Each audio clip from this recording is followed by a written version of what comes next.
দর্শক, শেষ শেষ শেষ শেষ মুহূর্তে গোল হজম করে জয় হাতছাড়া বাংলাদেশের। হ্যাঁ দর্শক, বাংলাদেশ সেই একই গল্প।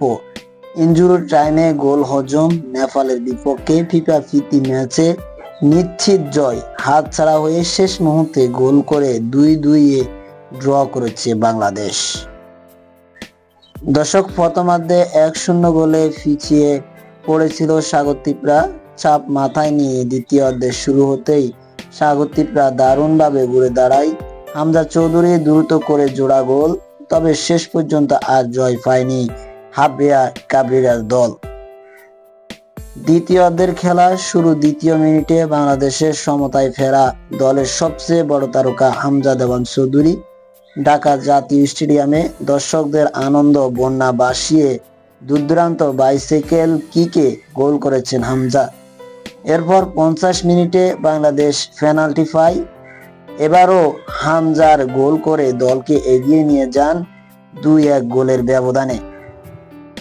বাংলাদেশ গোল হজম করেছিলেন 29 মিনিটে রক্ষণা ভুলের কারণে। নেপালের রোহিত শর্মা বক্সের বাইরে থেকে শট নিয়ে গোল করেন। ভালো ম্যাচটা শেষ হতে যাচ্ছে 2-1 ব্যবধানে এগিয়ে থাকা শেষ দিকে হামজা চৌধুরীকে তুলে নেন কোচ। এরপরে ইনজুরি সময়ে কর্নার থেকে বল পেয়ে ব্যাকি গোলরক্ষকের নেপালের অন্তত আর একটি গোল। শেষ মুহূর্তে জয় হাতছাড়া হয় বাংলাদেশের।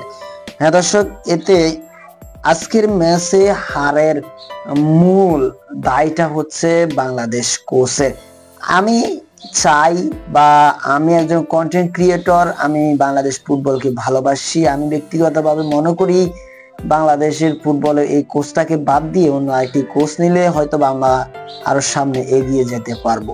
তো আপনাদের কি মনে হচ্ছে আপনারা অবশ্যই কমেন্ট বক্সে জানাবেন।